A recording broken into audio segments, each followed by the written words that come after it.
And a very good day. Welcome to another edition of Catchin KARP Outdoors,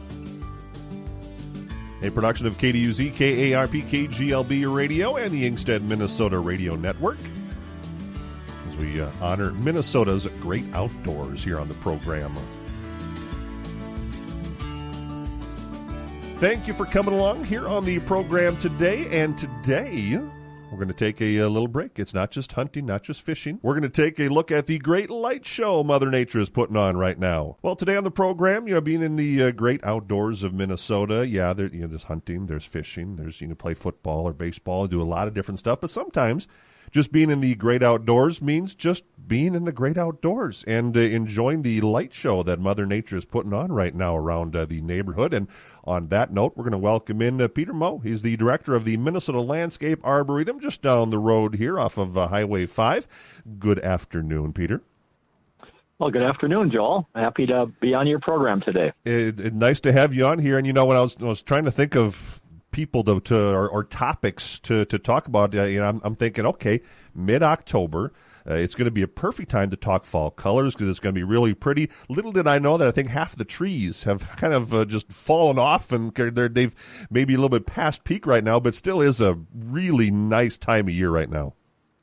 It really is. And the Arboretum has such diverse plant collections, along with, even in our native forests, so many different species of trees that the fall color kind of goes in waves. And it is correct that a lot of the trees that were beautiful 10 days ago have lost a lot of their leaves, especially the ones that are out in more exposed areas where there's more wind and things like that. But when those trees lose their leaves, and some of the other trees that color later, like some of the oaks and the willows and other things, are kind of pick up the show, and there's always something beautiful to see. And if you get into some of the wooded areas where it's not as windy, then the leaves hang on longer and still are doing a really nice display. But it's always beautiful in the fall, and really the whole month of October is nice, and even into November you still get color on. It kind of changes. It's not just the blazing colors, but more of the russets and different colors like that, and still some yellows, and the larch will start to turn, and so it's cool because every day it's a little different. Maybe before we go any further, for those unfamiliar, just in a nutshell, tell us about what the Arboretum is and what you guys do there. Okay, I'm happy to do that. We're part of the University of Minnesota. We're located in Chanhassen, and we're the place where the University of Minnesota does horticultural research. We have an apple and grape breeding program, so we're the home of the Honeycrisp apple and Haralson apple and many others. A lot of the new grapes that are being grown at vineyards and made in wine at Minnesota wineries were developed at the Arboretum. But we're also a very large public garden. We're a place where people from all over Minnesota can come and see the best plants for Minnesota. We're 1,200 acres. We have display gardens that change every year with annual flowers in the summer and tulips in the spring. We have plant collections that are, of course, permanent, where we have collections of birch and maples and azaleas and other plants.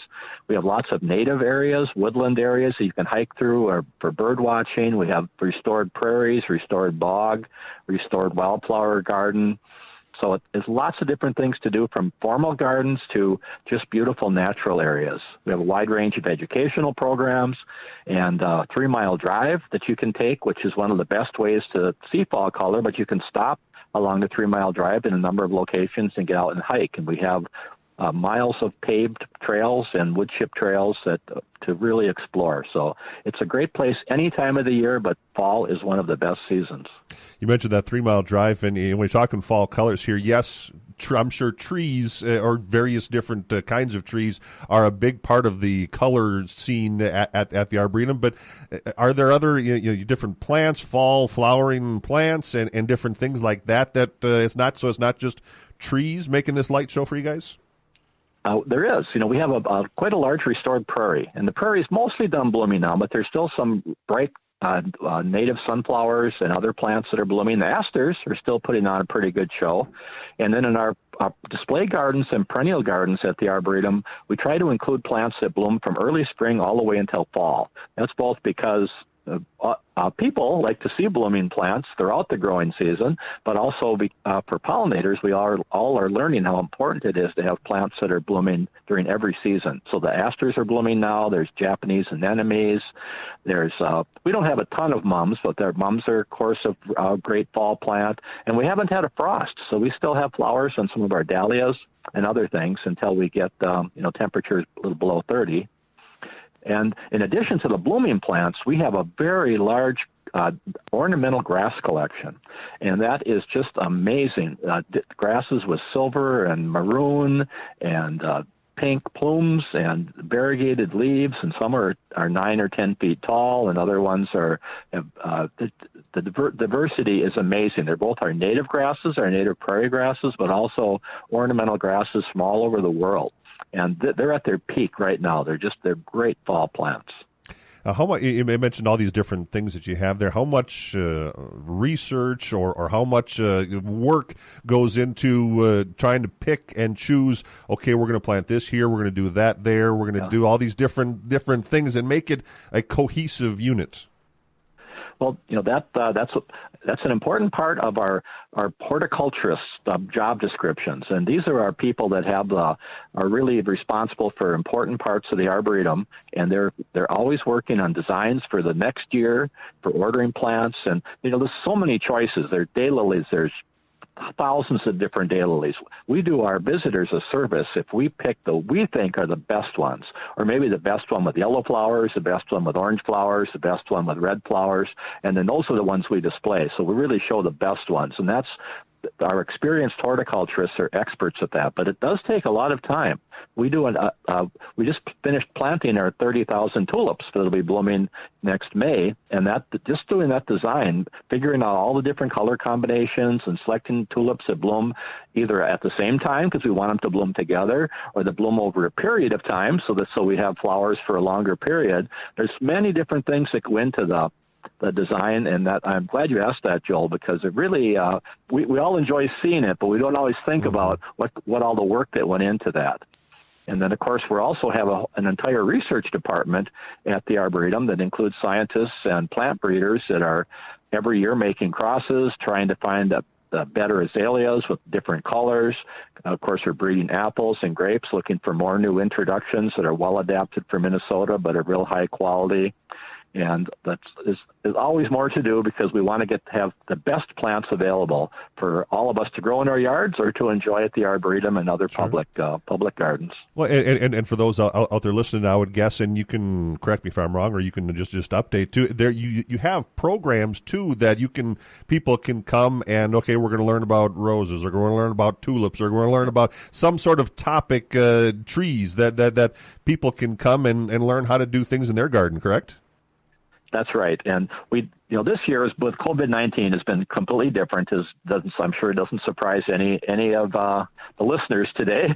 But so we're doing more virtual programs. So we offered all during the summer. It just ended 2 weeks ago. So I'm sorry to talk about something that ended. But every Thursday evening, we had a horticulturist, either from the Arboretum or the Minnesota Nursery and Landscape Association or the Minnesota Horticultural Society.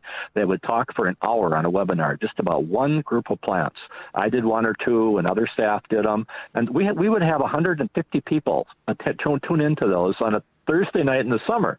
And so that shows people were interested. We normally do classes in the winter on plant propagation, growing plants from seeds, learn how to graft trees, other things like that, home landscape design, just a wide range of things. And those are typically in-person courses, but they've turned into virtual this year. And then all throughout the summer, as you mentioned, Joel, we'll have classes in herbs and plants for pollinators, just a whole bunch of different topics. And the interest in gardening, it's been gratifying to me how the interest in gardening has increased so much in 2020. More and more people are planting vegetable gardens at home. The nurseries are having a fantastic year because people have been home more, and they're re-landscaping. They're taking out their old shrubs. And if you're doing that, coming to the Arboretum to see what some of the best new shrubs look like before you buy plants is really a good use of your time, because you can see plants, also plant combinations.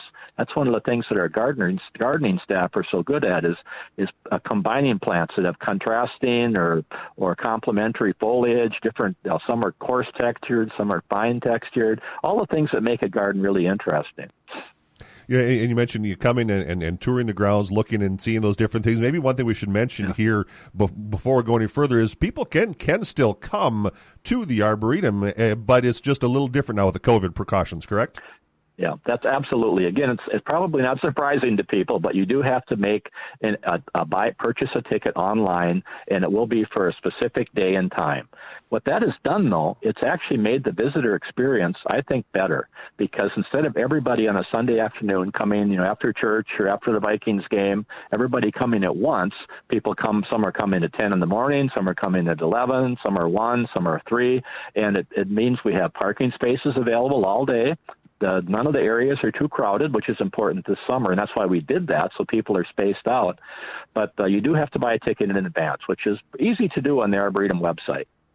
And it's a fun walk, or if you want to walk or if you want to drive, it's very enjoyable. I know I've been there a number of times for different things, and it's just good to get out into the outdoors, I think.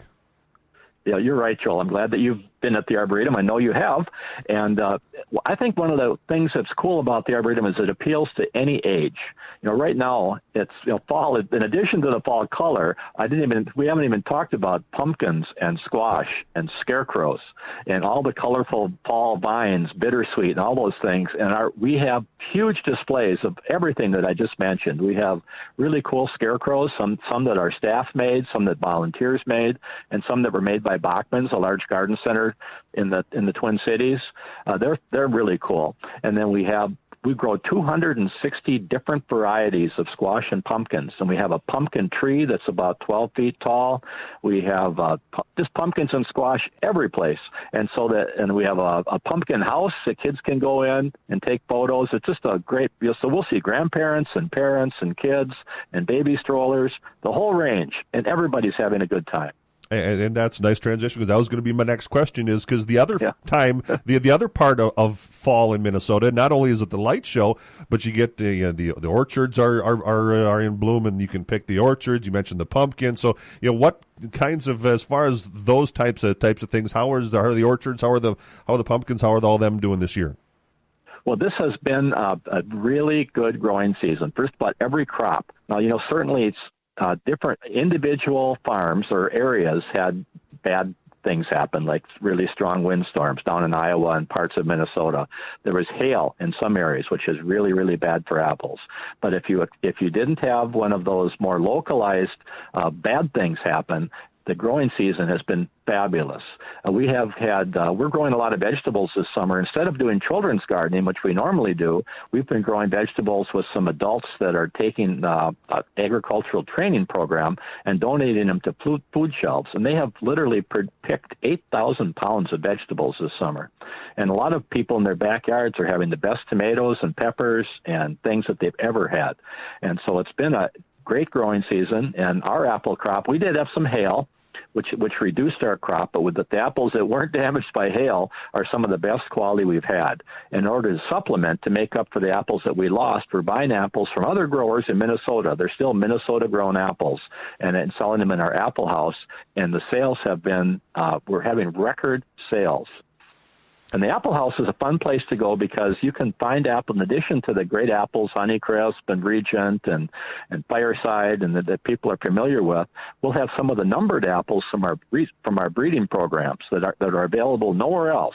And some of those apples may eventually be named because they really are superior. And other ones, maybe they taste good, but there's something else that's not the greatest, and so they aren't introduced into the market, but you can still buy them at the Arboretum Apple House. So, and that's not even part of the Arboretum admission. That's at a different location on the edge of the Arboretum in the city of Victoria, the Apple House, and you can find directions on our website.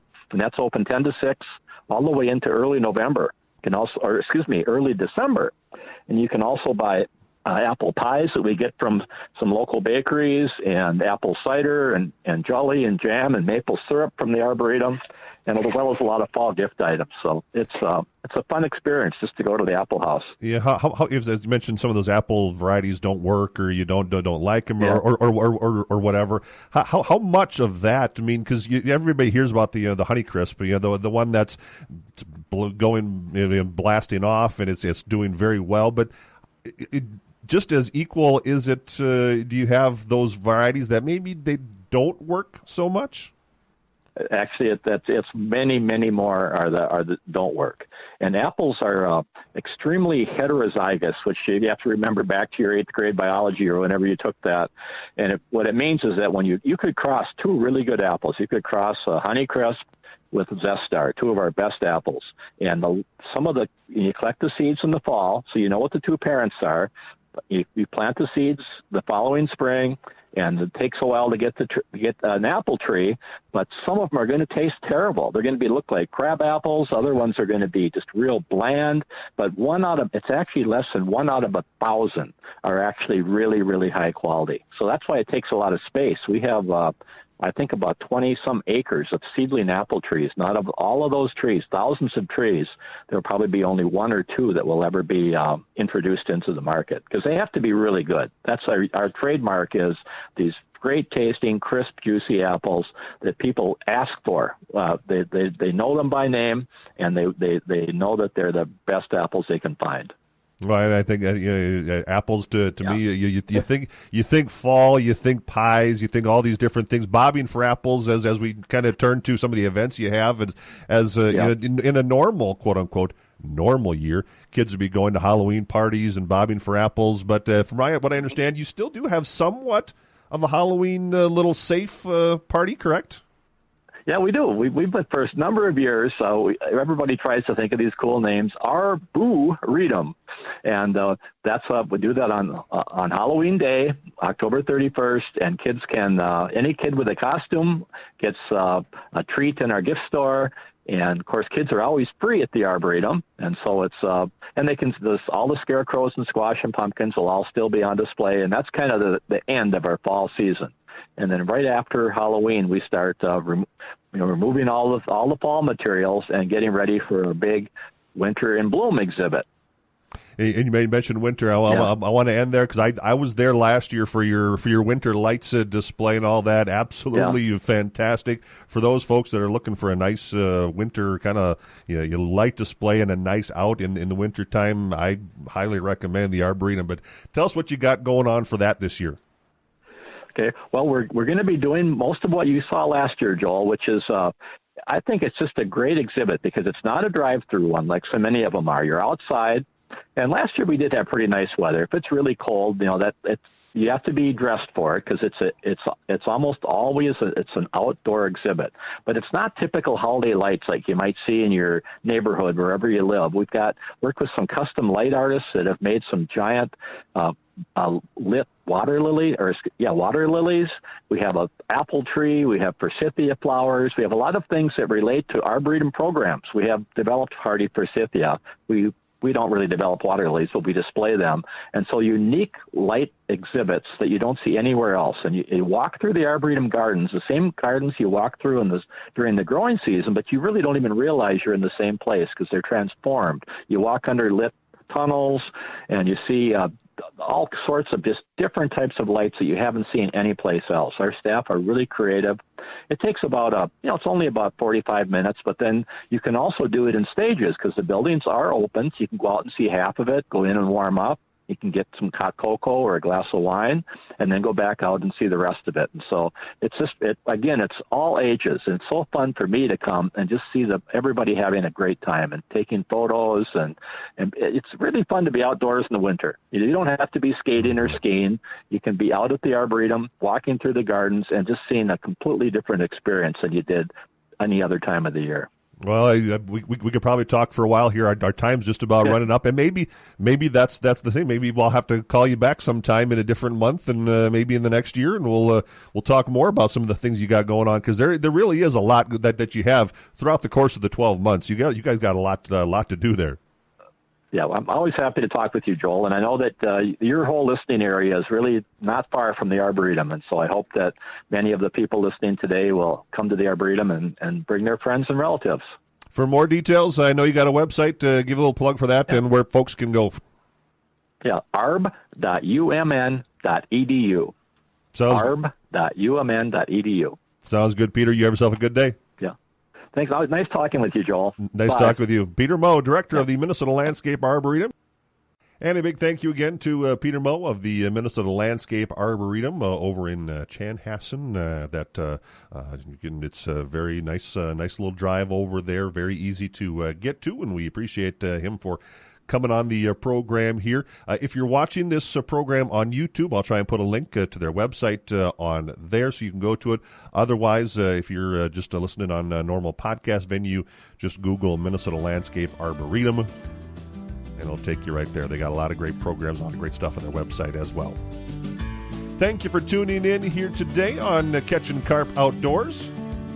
As always, introduce a kid to the great outdoors. And always keep that line in the water.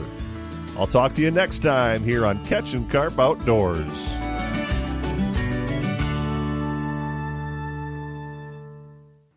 Catchin KARP Outdoors has been a presentation of KDUZ, KARP, KGLB Radio, and the Inkstad Minnesota Radio Network. Check out all our past episodes on YouTube.